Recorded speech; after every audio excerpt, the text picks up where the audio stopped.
statement. So, sa pagpapautang, dapat may disclosure statement yan.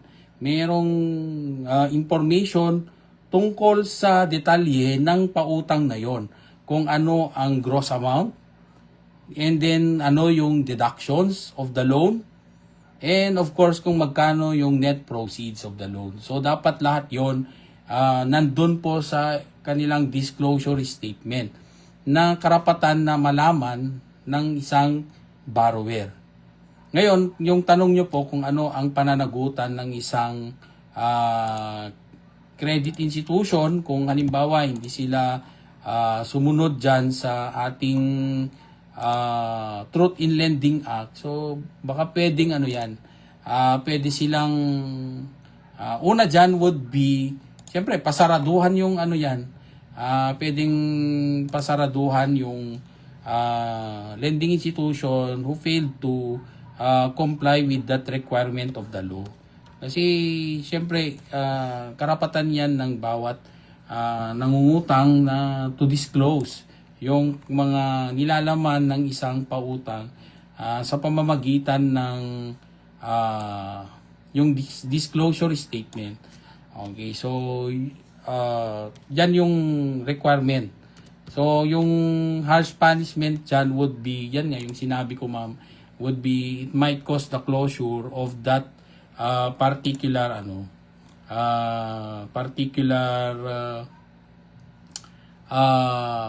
lending institution. Pwede pang, that might be a source of criminal penalties, which include fines and, of course, it includes imprisonment. Okay, so yun ang pinakamalala dyan. But definitely, yan might be a cause for the closure of the business. Oh, okay. So, attorney, paano po kapag kayong humiram is, sabihin na natin illiterate or nakakaintindi naman pero hindi kumbaga comprehend. So, yung iba kasi attorney, kailangan para sa anak, para sa ganito, emergency purposes. May, kumbaga, tanong naman na naintindihan ba yung borrower, yung sinabi ng company or yung corporation, and may verbal, attorney, yung pag-approve ng borrower. Enough ba yun, attorney? Kahit walang firma? Okay, so, ma'am, sa contract naman, it's meeting of the mind. So, wala namang particular format required under the law, which include, of course, credit. Kaya lang kasi, syempre, sa panahon ngayon, na yung, lalo na sa mga kooperatiba, malalaki na yung mga yan. So, definitely, they will not also allow yung mga ganyang sistema na ang pagpapautang lang ay verbal. So, most likely, everything is in a document. So, ngayon, ang issue natin is, what if yung yung sabi ninyo, illiterate yan, hindi naman yan nakakabasa. Okay, so, halimbawa, hindi siya marunong magbasa. So, unang-una, paalala na lang natin sa mga bata na, yan, dapat mag-aral kayong mabuti. Kasi yan yung implication ng hindi marunong magbasa. Okay, so hopefully at this point, with the advancement of technology, dapat tawag nito, hindi na dahilan yung distance para hindi kayo makapag-aral. Kasi there are many ways on how to learn na hindi na kailangang magbuhat ng malalaking libro. Okay, nararating na rin ng cellphone, ng TV, pwede ring video recording, yung pag-aaral na hindi na physical na pupunta yung isang guro doon sa inyong lugar.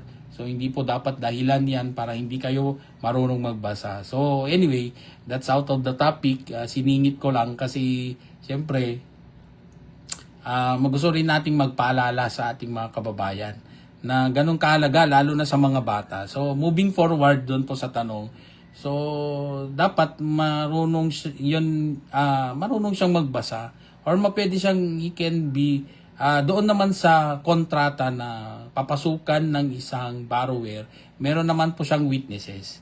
So, as much as possible, pag kayo hindi po marunong magbasa at magsulat, So, pwede pong you can ask someone else to assist you, and I advise you to call someone who is close to you para yung hindi ka lolokohin. Yun naman.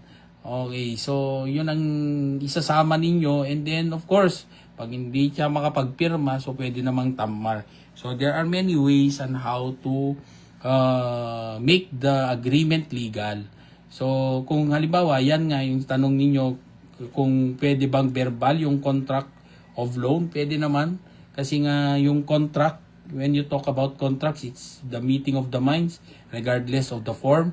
But then again, yun nga yung with the complexity of operations of these big cooperatives, I doubt if they will enter into a loan agreement with just mere verbal or in only by through conversations or verbal form, they will enter into a contract with someone else. Okay, so attorney, may natitira pa po tayong 6 na minutos bago po tayo magtapos. Pero paalala or ano po yung pwedeng hit ng isang borrower para lang sa ganun kahit anong mangyari, may panghawakan siya kapag baliktad yung sitwasyon, or for safety lang, attorney, sa mga nangihirap. Okay, so eto lang yung tip natin sa ating mga two-way na ito, no, doon sa ating creditors and borrowers. Dito kasi sa Pilipinas, nasanay tayo na when you talk about contracts, we rely on verbal contracts, di ba? Lalo na sa pautang. So ako, I personally although no, talagang ako as much as possible, meron akong pag hindi naman member of your family. So, syempre kahit membro sana ng family, dapat you take down notes, you take down your agreement. Hindi naman lang verbal, pwede naman through text, di ba? Pwedeng tip ko dyan would be, para lang ako din na nangungutang minsan or nagpapautang, hindi dahil ayaw mong magbayad, kaya lang minsan nakakalimutan mo sa dami ng iniisip. It's not because kinalimutan mo dahil ayaw mong magbayad, pero hindi mo na alam na meron ka palang inutang doon sa tao na yun. Lalo na kung in a situation wherein meron kayong babayaran to a certain individual, sasabihin niya, pautangan na ng 2,000 dyan kasi mayroon na tayong, wala akong nadalang pera dito, pwede bang pautang mo na? So, emergency yon na situation wherein merong mangungutang sa'yo. So, syempre, bibigay mo na. And then later on, babayaran ko after pag nasa office na tayo. Pagdating sa office, work na agad. So, nakakalimutan. So, in that kind of situation, hindi naman siguro nakakaya na ipaalala mo na, meron ka palang hiniram kanina. So, ganyan. Or, mas mainam na ako, pag merong mga ganon na substantial amount on my part, like for example, 5,000 na yan, so substantial na sa akin yan, tinetext ko sa sarili ko na borrowed, Miss Justin, borrowed 5,000 today. Tapos lagay ko yung location, and then date, tapos text ko sa sarili ko para moving forward, halimbawa nakalimutan kong maningil today kasi syempre sa dami na ng trabaho, nakakalimutan mo na rin pating maningil, ikaw yung creditor. So what are you going to do? Syempre pagdating na sang panahon na okay nga, parang malala ko may utang to. So syempre meron kang record. Nakikita mo na okay, pinautang ko pala siya ng ganito. So doon naman sa part ng borrower, so maalala din niya, oo nga, meron akong utang sa iyo ng ganyang amount. So sige, bayaran ko na. Di ba? So mag-aaway pa ba kayo doon? Hindi na, kasi nga may record. Kasi hindi naman always na we put it into writing, yung ating pagkakasunduan. So, of course, sa pautang naman sa mga kooperatiba, di ba? Make it sure na it is documented. Dapat documented yung ating mga pautang para kung pagdating na sa korte at magpa-file po tayo ng small claims towards the other, meron po tayong basehan. And of course, yung mga korte natin, siyempre naghahanap din yan ng mga hard evidence which include a document. So, mas mainam na we have to document yung ating mga pautang. So, yun lang naman yung mga tips natin. So, kung meron po kayong tanong din regarding doon sa pinautang sa inyo, before you're going to sign to that contract, tanungin nyo na po lahat. Okay, so, and you also always have the right to know yung kung ano ang nilalaman ng pautang dahil yan ay mandato ng batas. Nasa Truth and Lending Act natin yan. Okay, na kailangan nilang ibigay yung detalye ng kanilang pautang. Paano sila nag-compute and how they were able to arrive to that interest, nandun dapat doon sa kasulatan. So, nandun, like for example, 12% per annum yung interest.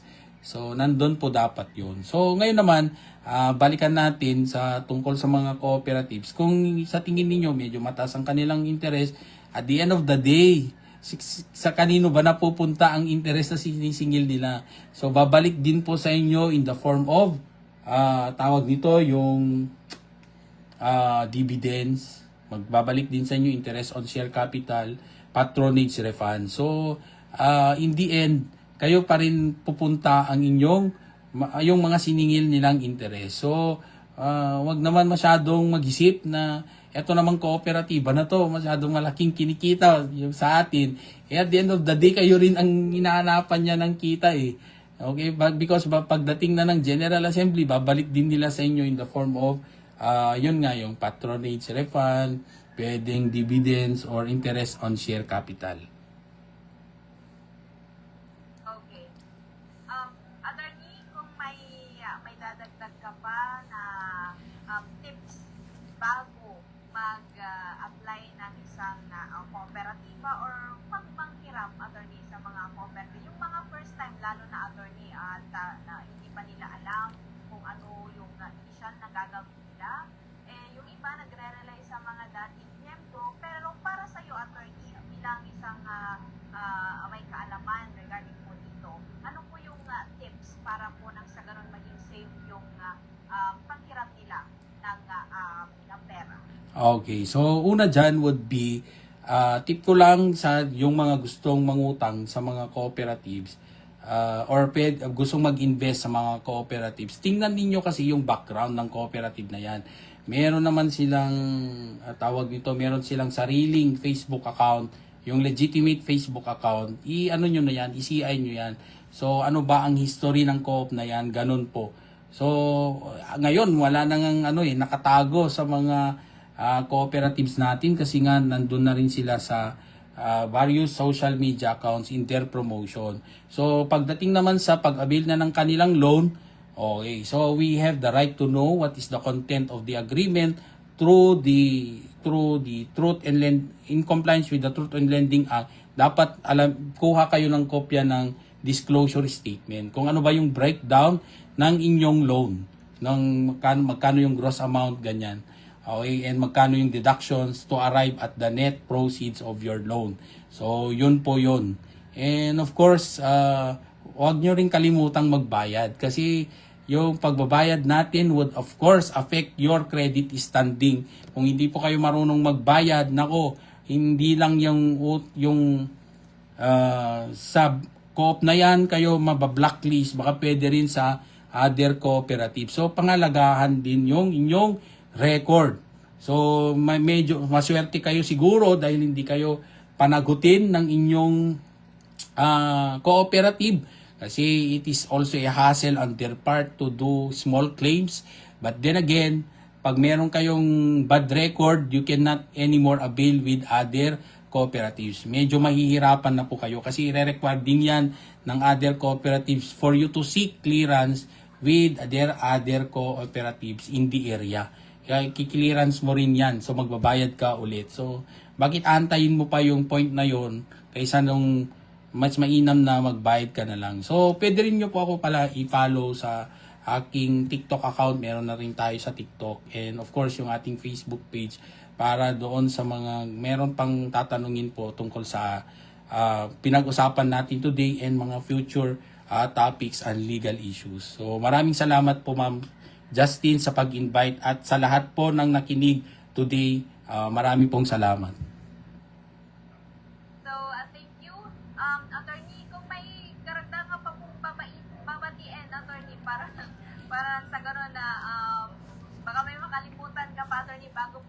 Okay. tapos, Yes, ma'am. So, maraming salamat and hi to Ma'am Bing Candaroma. So, ngayon, kasama ko siya dati sa Northwestern University as a faculty. Ngayon, nasa ISPC na siya as a Faculty of Criminology Department of the Ilocos Sur Polytechnic College.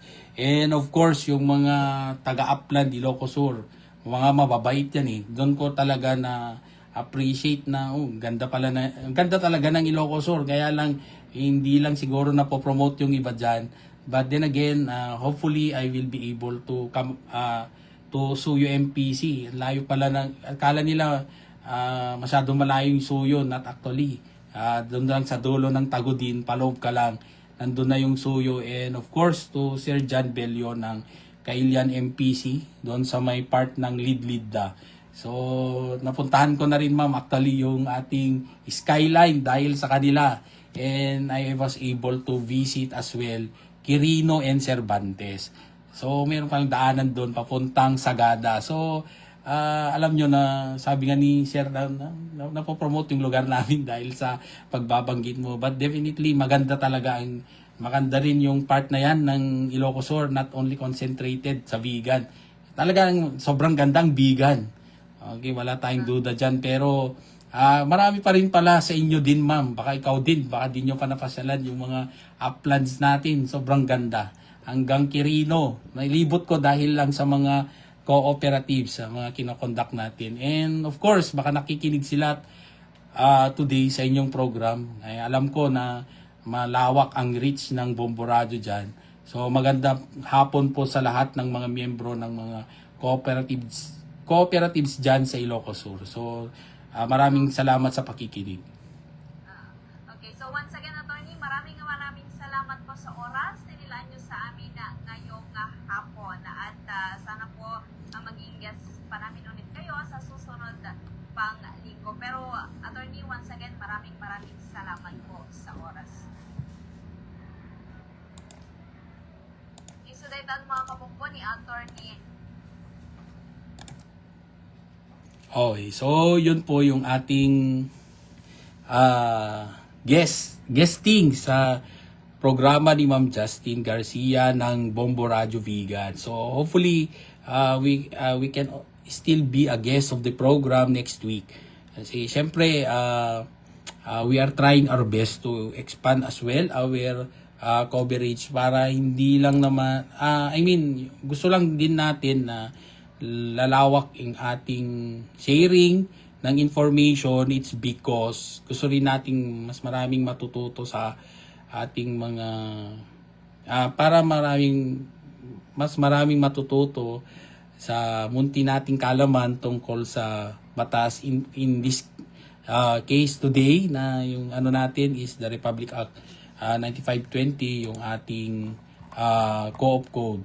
So pinag-usapan natin yan today, and hopefully meron talaga kayong natutunan.